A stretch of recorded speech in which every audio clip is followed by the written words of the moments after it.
엔비디아의 젠슨 황이 중국에 가서 네. 이 중국의 반도체 굴기를 너무 얕보지 마라. 이제 네, 이런 네, 식으로 네, 얘기를 네, 하면서 그쪽에 스타트업도 많고요. 특히 GPU 같은 경우에 이제 설계하는 그런 네. 회사들도 많다. 이런 식으로 네, 얘기를 했습니다. 네. 교수님께서는 개인적으로 그런 중국의 능력에 대해서는 어떻게 평가를 하십니까? 저도 마찬가지 의견입니다. 네.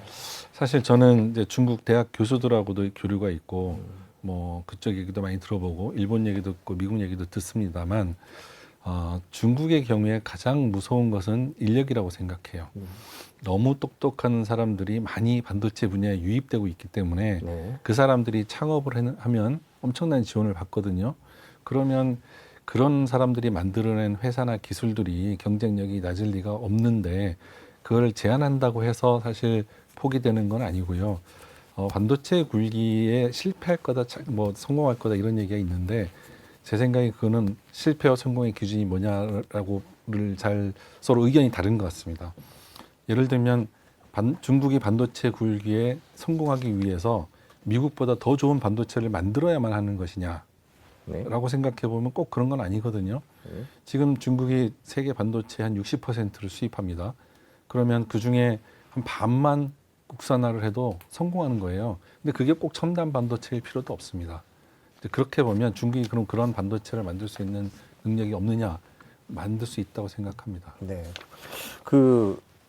그러면 결국에는 미국이 하는 제재가 한계가 있다. 이렇게 보시는 건가요? 아니면 속도를 늦출 뿐이다. 아니면 아예 첨단으로는 못 올 수 있다. 지금 미국이 하고 있는 제재가 중국 반도체에는 어떤 영향을 미칠 거다. 이렇게 보고 계세요? 중국이 첨단 반도체로 오는 것을 늦추고 네. 열심히만 하면 그걸 아예 포기하게 만들 수도 있을 거라고 생각합니다. 그렇지만 중국이 첨단 반도체를 포기했다고 해서 반도체 굴기가 실패하는 건 아니라는 거죠. 간단하게 말씀드리면 네. 우리나라에서 페라리나 람보르기니 못 만들었다고 자동차 산업이 실패했다고 얘기하지 않잖아요. 네. 마찬가지로 중국에서도 최첨단 반도체를 만들지 못했다고 해서 중국의 반도체 산업이 실패한 건 아닙니다. 그렇기 때문에 중국은 어느 정도만 따라올 수 있어 충분하다고 생각할 수도 있는 거죠. 그러면은 지금 제재 얘기를 저희가 했으니까 중국이 2주 전쯤에 마이크론 제재를 하면서 이제 본격적으로 미중 반도체 전쟁이라고 표현해야 될까요? 중국은 일종의 우리로서 할 수 있는 일을 한번 했다라는 위력 과시를 했다고 보고요.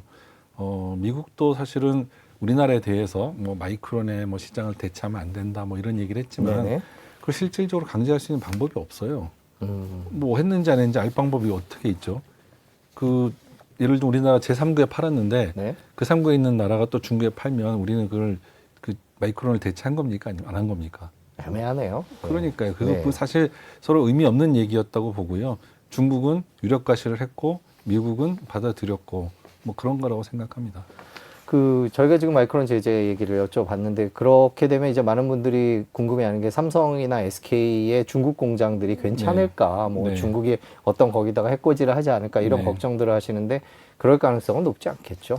아까도 말씀드렸지만 미국이 원하는 거는 중국이 반도체를 영울하는 게 아니라 최첨단 팹리스 산업에 들어오지 않는 거예요. 그 정도만 하면 되는데 지금은 그거보다 한 10배는 더 과잉 반응을 하고 있는 거거든요. 미국 스타일입니다. 네. 맨 처음에 이렇게 강하게 반응을 하고 그러다가 천천히 자기가 원하는 부분으로 옮겨가겠죠. 그렇게 되면 미국은 목표를 달성하는 거고요. 중국은 그 부분을 결국에는 하고 싶었는데 약간 뭐 양보하는 정도 선에서 멈추면 되는 거라고 생각합니다. 그래서 그런데 우리나라가 뭐 너무 거기에 과잉 반응할 필요는 없다고 생각합니다. 네.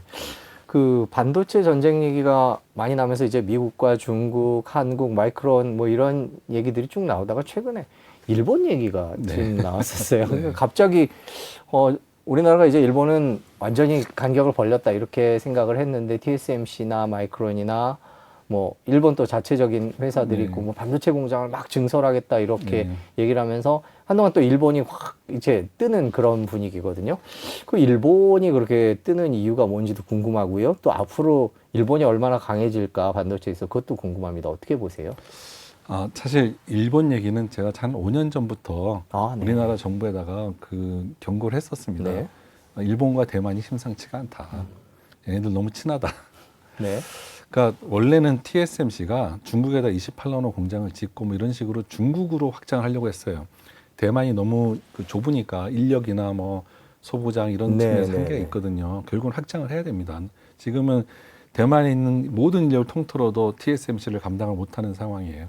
그러니까 중국으로 가려고 했는데 이제 미국이 막으니까 방향을 틀어서 어딘가를 찾아야 되는데 생각을 해보시면 어느 정도의 반도체 그 서플라이 체인이 있고 그다음에 어느 정도 반도체 생산 경험이 있는 인력들도 있고 R&D 영역 그 역량도 좀 되고 상대적으로 임금도 싼 나라 네. 어딜까요? 일본이죠. 그러니까 일본이 좋은 선택지가 될 수밖에 없다고 생각을 하고요. 이제 그렇지만 일본에서 최첨단 칩을 만드는 건 아닙니다. 왜냐하면 일본은 그런 역량을 갖출 만큼의 충분한 그 기술이나 인력이 없습니다. 그래서 일본이 최근에 뭐 작년에 라피두스 같은 회사를 해서 2나노를 점프를 해서 2나노를 갑자기 들어오겠다라고 얘기를 했는데 제가 그쪽 분들을 좀 잘 아는데요. 네. 그분들도 다 은퇴하시고 막 이런 분들이에요. 네. 은퇴하신 분들이 뭐 이렇게 좀 이렇게 의견을 모아가지고 회사도 차리고 이제 하셨는데 반도체 회사가 그런 분들로 인해서 이렇게 생산이 되고 그런 회사가 아닙니다. 쉽게 만들어진 회사. 뭐 700명을 막 미국에 보내고 유럽에 보내고 하겠다고 하는데 IBM을 보내도 IBM은 2나노 양산하는 회사가 아닙니다. 그러면 양산 기술이라는 게 그렇게 막 사람들 구경 보내갖고 만들어지는 거냐? 그게 진짜 영혼을 갈아 넣어야 되는 건데 그거 어렵습니다. 사실 제 생각에는 좀 어렵다고 봅니다. 일본 정부가 그렇게 막 돈을 얼마를 쏟아붓겠다라고 얘기를 했는데 그렇게 해도 안 된다라고 보고 계신 뭐 거예요. 돈만 쏟아 넣어서 될 것 같았으면 중국도 벌써 다 했고 다 했을 거라고 보는데요. 네.